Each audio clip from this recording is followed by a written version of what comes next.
Hello students, मैं अंजलि पयाल स्वागत करती हूँ आपका आईसीटी वर्चुअल क्लासरूम देहरादून से। कैसे हैं आप सब लोग? उम्मीद करती हूँ आप सब लोग अच्छे होंगे और अपनी लाइफ में बहुत बेहतर कुछ कर रहे होंगे। आज हम बात कर रहे हैं क्लास 6 के साइंस की, और जिसमें हमारा चैप्टर चल रहा है तंतु से वस्त्र तक, यानी फाइबर टू फैब्रिक, जो कि केमिस्ट्री के अंतर्गत आपका पहला चैप्टर आएगा। तो उसके बारे में हम लोग यहाँ पर बात करेंगे। ठीक है, तो फाइबर टू फैब्रिक में किसके बारे में पढ़ा था? रेशे के बारे में हमने पढ़ा था, क्योंकि हम चैप्टर पहले पढ़ चुके हैं। इसके क्वेश्चन आंसर्स हमने देख लिए हैं, एक्स्ट्रा क्वेश्चन आंसर्स भी हमने देख लिए हैं, जो आपकी टेक्स्ट बुक के अलावा प्रश्न पूछे जा सकते हैं या किसी कॉम्पिटिटिव एग्जाम को लेकर जो इम्पोर्टेंट क्वेश्चन बनते हैं चैप्टर से, उनकी बात हो गई थी।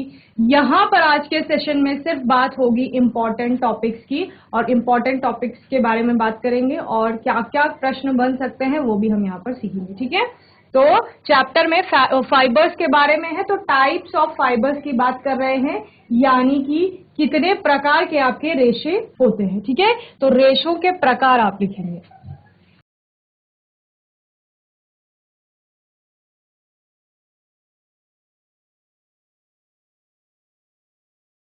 अब रेशा क्या है? रेशा क्या होता है?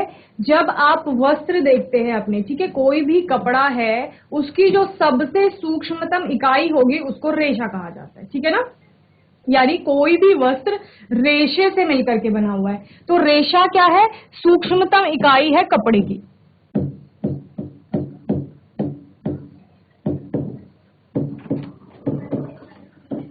वह सूक्ष्मतम इकाई जिससे मिलकर के कपड़ा बना हुआ है। इसके बाद इस रेशे से, सूक्ष्मतम इकाई क्या हो गई? रेशा हो गई। रेशे को आपस में क्या किया जाता है? मरोड़ा जाता है, उनको एक दूसरे पे लपेटा जाता है रेशों को, और तब किसका निर्माण होता है? तब निर्माण होता है आपके धागे का। ठीक है, यानी रेशे को आप सिंपली कैसे देख सकते हैं? जब आपके पास कोई धागा होगा, उस धागे को खोलिए तो उसमें पतले पतले आपको स्ट्रैंड दिखाई देंगे। वो पतले पतले स्ट्रैंड ही क्या है? रेशे। ठीक है, क्लियर है इतना? धागा बन गया है हमारा। अब इस धागे को क्या किया जाएगा? इस धागे की होगी बुनाई, और बुनाई करने के बाद आपको क्या मिलेगा? कपड़ा मिलेगा, यानी फैब्रिक जिसे आप कहें। ठीक है, अब इस कपड़े की कटिंग होगी, स्टिचिंग होगी, और कटिंग और स्टिचिंग होने के बाद आपको अलग अलग प्रकार के वस्त्र मिलेंगे। क्लियर है? क्या समझे? सूक्ष्मतम इकाई थी रेशा। रेशे की क्या की गई? रेशे की गई कताई, स्पिनिंग जिसे कहा जाता है। कताई हुई, कताई के बाद धागा बना, धागे की बुनाई हुई, बुनाई के बाद कपड़ा बना। ठीक है, और कपड़े की क्या की गई? कपड़े की गई कटाई, या आप बोलेंगे काटा गया उसको, कटिंग, और साथ में क्या की गई? सिलाई की गई उस पर। और फिर क्या प्राप्त हुए आपको? अलग अलग प्रकार के वस्त्र प्राप्त हुए। शर्ट बनी, पैंट बनी, आपकी साड़ी हो गया, या फिर कुर्ता हो गया। अलग अलग प्रकार के यहाँ पर वस्त्रों का निर्माण हुआ। तो कहाँ से चले थे? इस रेशे से चले थे, और कहाँ पहुंचे? वस्त्र पर पहुंचे। इसके बीच में अलग अलग स्टेप्स आएंगे। अभी सबसे पहले पढ़ते हैं कि जब रेशे की बात हो रही है तो ये रेशा आपको कहां से प्राप्त होगा, कितने प्रकार का होगा। तो जहां से उसको प्राप्त किया जाएगा उसके आधार पर उसको क्या किया जाएगा? क्लासिफाई किया जाएगा और बताया जाएगा कि इतने प्रकार के आपके क्या हैं? रेशे। ठीक है, तो रेशा कहां से प्राप्त होगा? दो तरह से प्राप्त होगा। एक आपके जितना भी आपके पर्यावरण में है, नेचर में, प्रकृति में, वहां से प्राप्त होगा, और दूसरा मनुष्य हम लोगों के द्वारा बनाया जाएगा। तो इसी आधार पर दो तरह से हम इसको क्या करेंगे? बताएंगे कि रेशे के दो प्रकार होंगे। एक होगा आपका नेचुरल फाइबर, यानी कि प्राकृतिक रेशा, और दूसरा होगा जंतु रेशा, दूसरा होगा आपका कृत्रिम रेशा। ठीक है, तो दो रेशे हो गए, प्राकृतिक रेशा और कृत्रिम रेशा। प्राकृतिक रेशा कौन सा रेशा है बच्चे? ऐसा रेशा है जिसका निर्माण कहाँ हो रहा है? प्रकृति में हो रहा है, जिसको हम प्रकृति से प्राप्त कर रहे हैं, तो वो प्राकृतिक रेशा है। वहीं जब हम कृत्रिम रेशे की बात करते हैं तो कृत्रिम जब कोई भी चीज की बात की जाती है उसका मतलब होता है कि मनुष्य के द्वारा उसका निर्माण किया जा रहा है, और हम कहेंगे कि यहाँ पर संश्लेषण किया जा रहा है रेशे का, और उस रेशे का संश्लेषण कहाँ पर हो रहा है? लेबोरेटरीज में हो रहा है, प्रयोगशालाओं में उसका संश्लेषण हो रहा है, केमिकल्स का उपयोग करके उसका संश्लेषण किया जा रहा है। ठीक है, तो इस प्रकार से हमने दो तरह के रेशों की बात की, एक आपके प्राकृतिक रेशे हो गए और दूसरे आपके हो गए कृत्रिम रेशे, जिनको आप संश्लेषित रेशे भी कहते हैं। ठीक है, चलिए, तो टाइप्स ऑफ फाइबर में सबसे पहला है आपका नेचुरल फाइबर। ठीक है, जिसको हम क्या कहेंगे? प्राकृतिक रेशा। तो हमने क्या सीखा है? हमने सीखा है कि प्राकृतिक रेशा वो रेशा है जिसको कि हम प्रकृति से प्राप्त कर रहे हैं। ठीक है ना? प्रकृति में पेड़ पौधे भी हैं, जंतु भी हैं, तो दोनों से हम उसको क्या कर रहे हैं? प्राप्त कर रहे हैं। तो natural fibre, the fibres which are obtained from plants and animals are called natural fibres. ठीक है, ऐसे फाइबर, ऐसे रेशे जिनको कि क्या किया जाएगा? प्लांट से, यानी कि किससे? पादपों से और जंतुओं से प्राप्त किया जाएगा, उनको क्या कहा जाएगा? नेचुरल फाइबर कहा जाएगा, यानी कि प्राकृतिक रेशे कहा जाएगा। ठीक है ना? तो प्राकृतिक रेशे किस किस से मिल रहे हैं? एक तो पेड़ पौधों से मिल रहे हैं, दूसरा जंतुओं से मिल रहे हैं। जब हम पेड़ पौधों की बात करते हैं तो वहां पर कपास का एग्जाम्पल आता है, पटसन का आता है आपका। ठीक है, तो कपास से सूत ले रहे हैं, पटसन में जूट की बात करते हैं कि जूट को हमने क्या किया? ऑब्टेन किया है वहां पर प्लांट से। तो दो आपके क्या हो गए? पादप रेशों की बात हुई। जंतु रेशों में हम देखते हैं जब ऊन की बात होती है तो ऊन को भेड़, बकरी, ऊंट, इस प्रकार के अलग अलग जंतुओं से प्राप्त किया जाता है, और इसी प्रकार से रेशम को जो है सिल्क, उसको कीट से प्राप्त किया जाता है। तो ये भी एक जंतु आपके रेशे की श्रेणी में आता है। क्लियर है?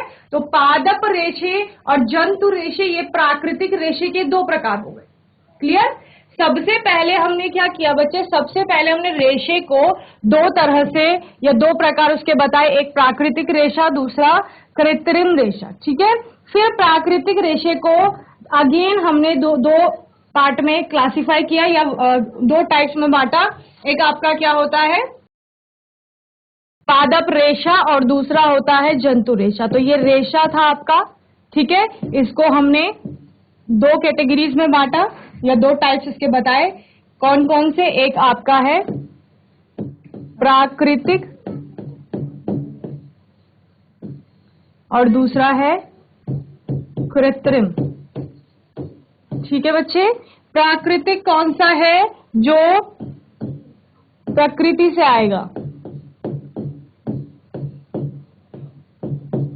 ठीक है, और ये जिसको मनुष्य द्वारा निर्मित किया जाएगा।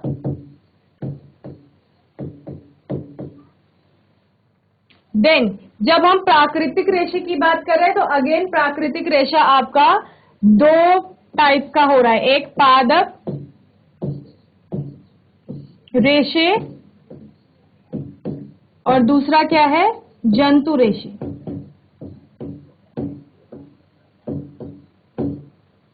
ओके, पादप रेशे में क्या रेशे आ रहे हैं आपके? जो पेड़ पौधों से प्राप्त हो रहे हैं।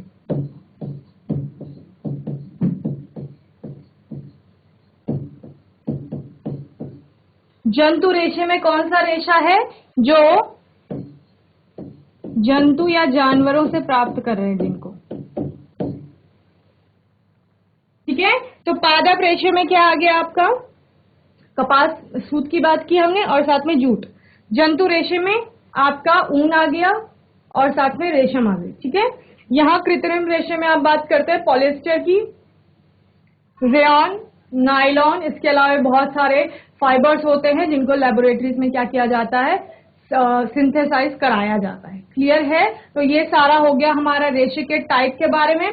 प्राकृतिक रेशे के बारे में हमने पढ़ लिया है, तो आप ये नोट करेंगे। यहाँ पर आप देख रहे हैं ये सूत, कपास जिसे कहा जाता है, कपास के पौधे से जो प्राप्त होता है, ये आपका रेशम है। जो रेशम के कीट से मिल रहा है। ये आपका ऊन है, वूल जिसे कहते हो आप, जिसको कि जानवरों से प्राप्त किया जा रहा है। ये जूट है, ठीक है। चलिए नोट करेंगे जल्दी से।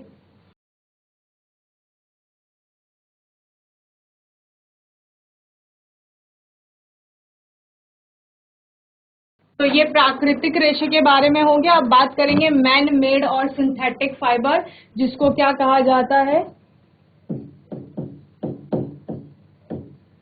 कृत्रिम या क्या कहेंगे, संश्लेषित रेशा।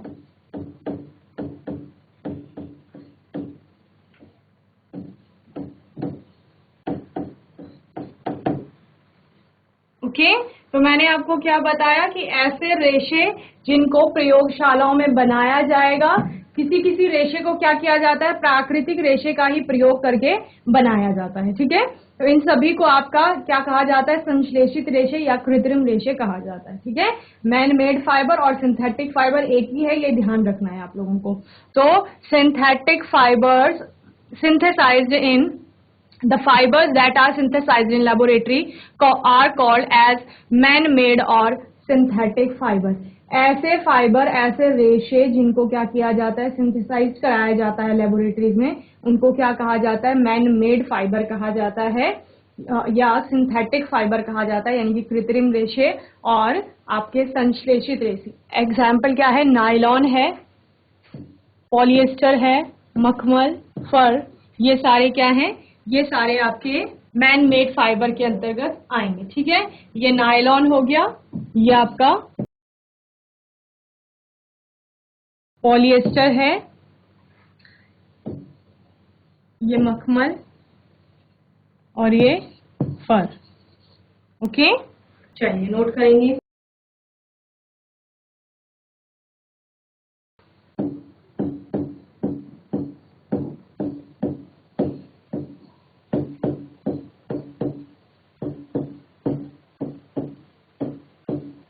ऐसा रेशा जिसका संश्लेषण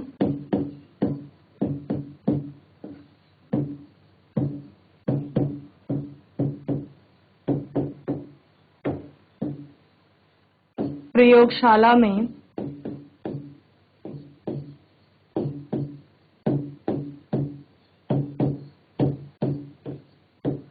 किया जाता है। ओके, चलिए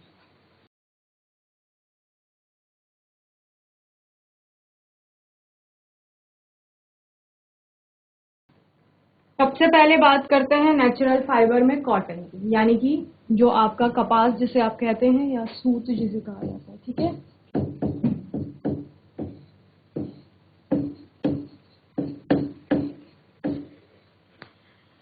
Cotton is a soft, fluffy staple fiber that grows in a ball or protective case around the seeds of the cotton plant of the genus Gossypium in the mallow family Malvaceae. The fiber is almost pure cellulose.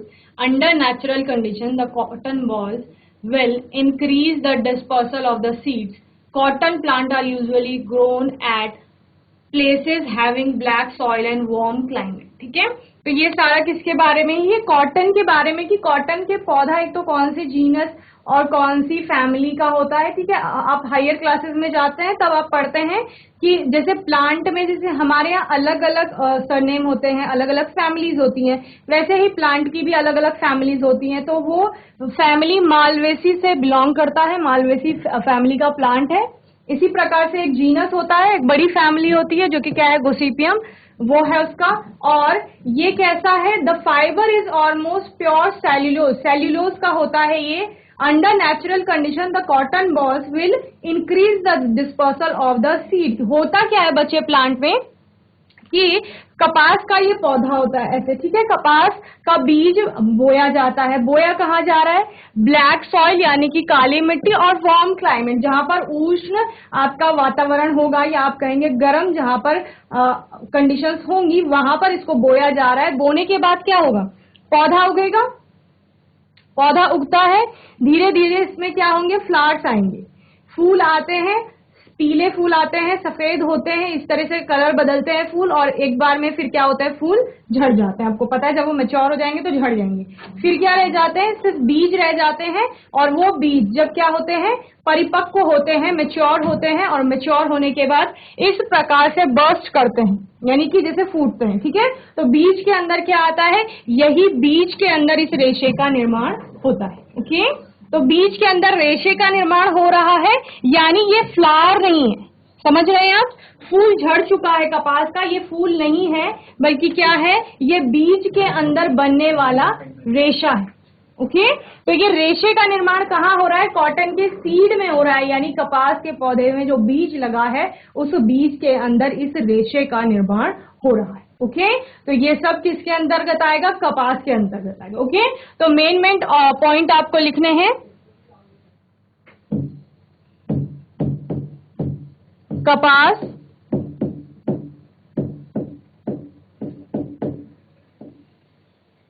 काली मृदा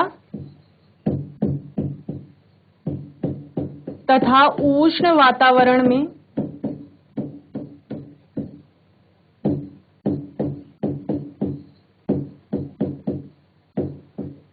उगाई जाती है। Okay, और क्या कह रहे हैं, कपास के पौधे में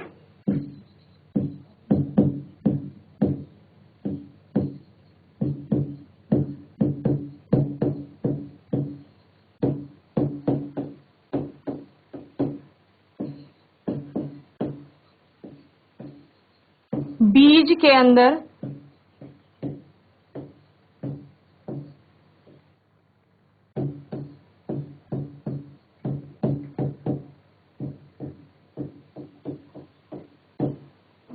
रेशे का निर्माण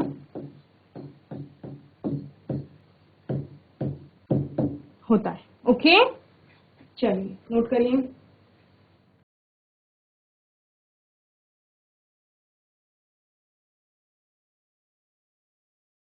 चलिए आगे बात करते हैं। The fibre is most often spun into yarn or thread and used to make a soft breathable textile. The use of cotton for fabric is known to date to prehistoric times.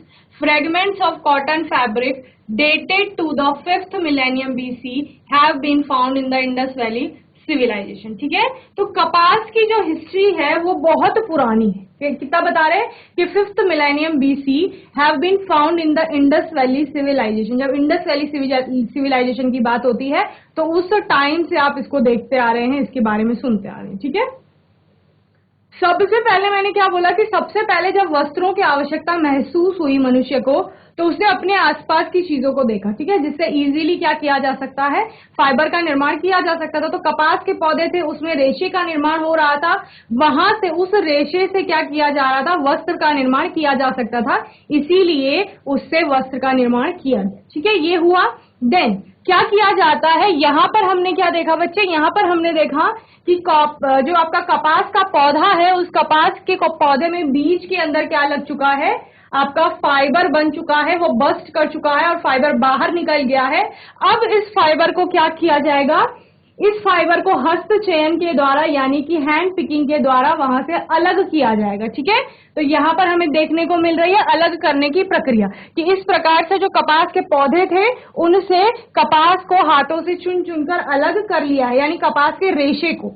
ठीक है ना, तो अब क्या होगा, the fibre is most often spun into yarn. इस रेशे की क्या होगी, इस रेशे की होगी कताई, स्पिनिंग। स्पन कहा गया तो स्पिनिंग होगी, इसकी स्पिनिंग करके रेशे को धागे में निर्मित किया जाएगा, यानी रेशे से धागे का निर्माण होगा, और फिर उस धागे का क्या किया जाएगा, धागे से कपड़े का निर्माण होगा और एक अच्छा टेक्सटाइल, एक अच्छा वस्त्र बनाया जाएगा। ठीक है, इतना है, जल्दी से इसे नोट करेंगे फिर आगे पढ़ेंगे।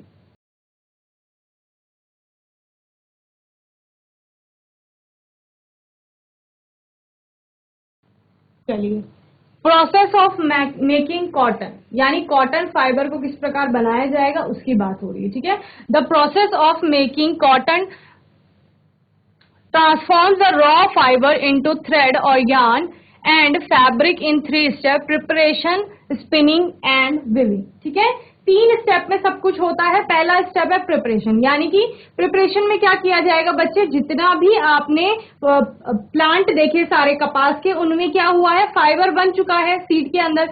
अब उस फाइबर को प्रिपेयर किया जाएगा एक अच्छे रेशे के लिए, और अच्छे रेशे के प्रिपरेशन के लिए क्या किया जाएगा, उसकी वहां पर सफाई की जाएगी अच्छे से। ठीक है, उसमें एक्स्ट्रा जो अनडिजायरेबल सब्सटेंस होंगे उनको हटाया जाएगा वहां से।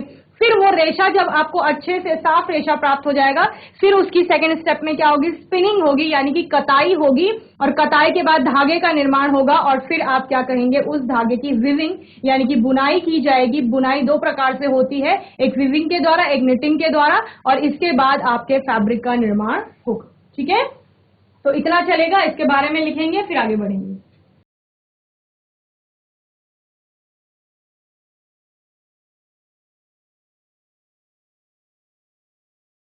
चलिए, तो ये क्या है, ये कपास का पौधा है। कपास यहाँ पर रेशा बन चुका है, और इस रेशे को क्या किया जा रहा है, सेकंड स्टेप में हस्त चयन के द्वारा सेपरेट किया जा रहा है। सेपरेट कहाँ से, प्लांट से फाइबर को अलग किया जा रहा है। तो फाइबर अलग कर लिया गया है। नेक्स्ट प्रोसेस में क्या हो रहा है, सारा जो फाइबर है उसको प्रिपेयर कराया जा रहा है एक अच्छे फाइबर पे। ठीक है, गिनिंग प्रोसेस के थ्रू जाएंगे, क्या होगा, फाइबर का पूरा जो भी उसमें एक्स्ट्रा बीज वगैरह होंगे उनको अलग किया जाएगा, पत्तियां होंगी, बहुत सारी चीजें हो सकती है, क्योंकि अभी आपने इसको रॉ लिया था। तो ये सारा प्रिपरेशन में आपका आएगा कि रेशे को प्रिपेयर किया जा रहा है स्पन करने के लिए, ओके, या स्पिनिंग करने के लिए। प्रिपरेशन, तो प्रिपरेशन में आप कितनी चीजें पढ़ेंगे, पहला स्टेप है आपका कि प्रिपेयर कराया जा रहा है।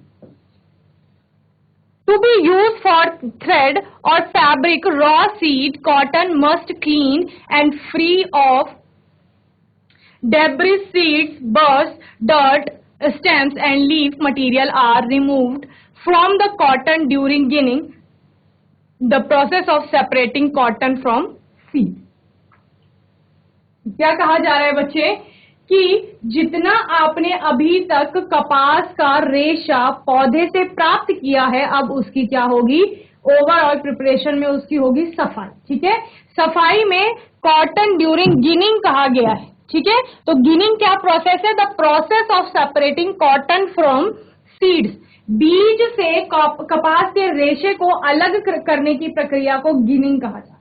ठीक है, और बीज के अलावा उसमें क्या क्या हो सकता है, उसमें डेब्रिस, उसमें आपका सीड हो सकता है जो कि बीज है, बर्स, डर्ट हो सकती है, स्टेम, तना हो सकता है, लीफ, पत्तियां हो सकती हैं, और भी कई मटेरियल्स हो सकते हैं जो कि रेशे को खराब कर सकते हैं। ठीक है, यानी कि बहुत अच्छा रेशा प्राप्त करना है तो इन सबको वहां से हटाना होगा, और गिनिंग प्रोसेस के द्वारा आप क्या करेंगे, सीड को रिमूव करेंगे वापस। ठीक है, the process of removal of seeds from cotton balls by combining is by combing. Combing की जाएगी, जिस तरह से आप कॉम्ब करते हैं हेयर पे, उसी प्रकार रेशे की भी कॉम्बिंग होगी, और कॉम्बिंग से क्या होगा, आपका जितना भी वहां पर बीज वगैरह है वो सब हट जाएगा। इसी प्रोसेस को गिनिंग कहा जाता है। तो गिनिंग इंपॉर्टेंट है। ठीक है,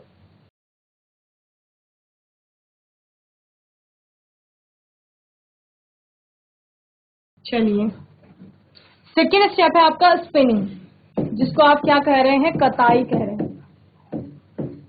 अब कताई में क्या हुआ, आपने यहाँ कहा कि हमने रेशे को साफ कर लिया है, रेशे से बीज वगैरह सब कुछ हटा लिए हैं। ठीक है, शुद्ध रेशा आपको प्राप्त हो गया। अब रेशे से क्या बनाया जाएगा, धागा बनाया जाएगा, और उसी को क्या कहा जाता है, कताई कहा जाता है। ठीक है, तो spinning is the drawing out of and twisting of strands of fibre to form yarn or thread. क्या किया जा रहा है, ये जो रेशा है, ये रेशा है आपका, इस रेशे को ट्विस्ट करके, ठीक है, घुमा करके, लपेट करके, खींच करके किस चीज का निर्माण किया जा रहा है, आपके धागे का निर्माण किया जा रहा है। और ये धागा आपका क्या है, यान जिसे आप कह रहे हैं, थ्रेड जिसे कह रहे हैं, और जिसके द्वारा आप वस्त्र का या कपड़ों का, फैब्रिक का निर्माण करेंगे, तो वही ये धागा है। ठीक है, तो आपने जब कभी कपड़े की सिलाई खुलते हुए देखा होगा, कहीं से या कहीं पे कट लग जाता है तो वहां से क्या होता है, धागा निकलता है। फिर धागे को खोलेंगे, उसमें इस प्रकार के पतले पतले स्ट्रैंड निकलते हैं। तो ये है फाइबर, यानी कि रेशा, रेशे को आपस में लपेटा गया है, उससे धागे का निर्माण हुआ है। धागे की आपस में बुनाई करके फिर किसका निर्माण किया जाएगा? वस्त्र का निर्माण किया जाएगा। तो कताई क्या है? सिंपली रेशे से धागे का निर्माण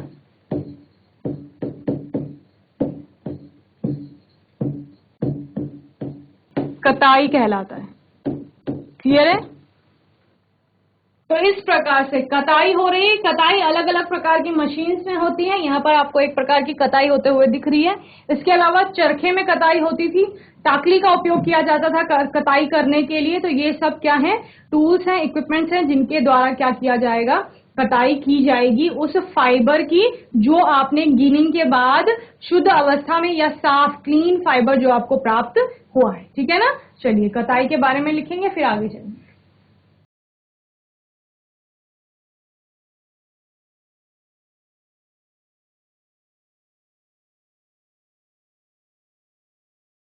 चलो स्पिनिंग की बात कर रहे हैं। कताई, the process of making yarn from fiber is called spinning. In this process, fibers from a mass of cotton wool are drawn out and twisted. This bring the fiber together to form a yarn. ठीक है, रेशों को सबको एक साथ लाया जाता है और उसके बाद किसका निर्माण होता है? आपके धागे का निर्माण होता है। तो इस प्रकार से चरखे में धागे का निर्माण हो रहा है, किससे? रेशे से। और यहां पर भी क्या किया जा रहा है? ये पूरा रेशा है और रेशे को ट्विस्ट किया जा रहा है आपस में और धागे का निर्माण किया जा रहा है। ठीक है ना? तो रेशे से धागा बनाना, ये रेशा है जो आपने गिनिंग के बाद क्लीन अवस्था में प्राप्त किया था, साफ फाइबर है और इस पे रेशे का निर्माण किया जा रहा है। यही क्या है? आपकी कताई। ओके, कताई के बाद क्या होगी? बुनाई होगी। ठीक है, और बुनाई कितने प्रकार की होगी? 2 प्रकार की। एक विविंग होगी जहां पर क्या किया जाएगा? 2 टाइप के धागे होंगे और 2 टाइप के धागों को एक ऊर्ध्व क्रम में लगाया जाएगा, एक क्षैतिज क्रम में, और फिर बुनाई होगी। वहीं पर एक और प्रकार की बुनाई मैंने आपको बताई थी, जो क्या थी? निटिंग। जैसे कि घर पे सिंपली स्वेटर बनाए जाते हैं, तो वो निटिंग की प्रकार की बुनाई है जिसमें कि एक ही धागा लगता है और अगर आप उस धागे को खींचेंगे तो आपका पूरा कपड़ा जो है वो खुल सकता है। ठीक है, स्वेटर बनाई जाती है या फिर सॉक्स वगैरह बनाए जाते हैं इस प्रकार की बुनाई से। इसमें एक ही धागा प्रयोग में आता है, एक टाइम में एक ही धागा सिलाई में बुनाई में चल रहा होता है और अगर उस एक धागे को आप खींचते हैं तो पूरा आपका जो फैब्रिक है वो खुल सकता है, आपको पूरा धागा ही धागा प्राप्त हो सकता है। ठीक है, तो ये हमने आज किसके बारे में पढ़ा? फाइबर से लेकर के हम कहां तक आ गए हैं? यहां पर बुनाई तक आ गए हैं। मैं उम्मीद करती हूं इतना आपको अच्छे से समझ में आया होगा। आपने क्या पढ़ा? आपने इंपॉर्टेंट टॉपिक्स पढ़े हैं। आपका जो फर्स्ट चैप्टर था केमिस्ट्री का, फाइबर टू फैब्रिक तक के, तो ये होपफुली सारे टॉपिक आपको अच्छे से समझ में आए होंगे। अच्छे से आपने इनको तैयार करना है। कोई भी क्वेश्चन होगा, डाउट होगा तो आने वाले सेशन में आप लोग पूछ लेंगे। और तब तक के लिए आईसीटी वर्चुअल क्लासरूम से जुड़ने के लिए धन्यवाद।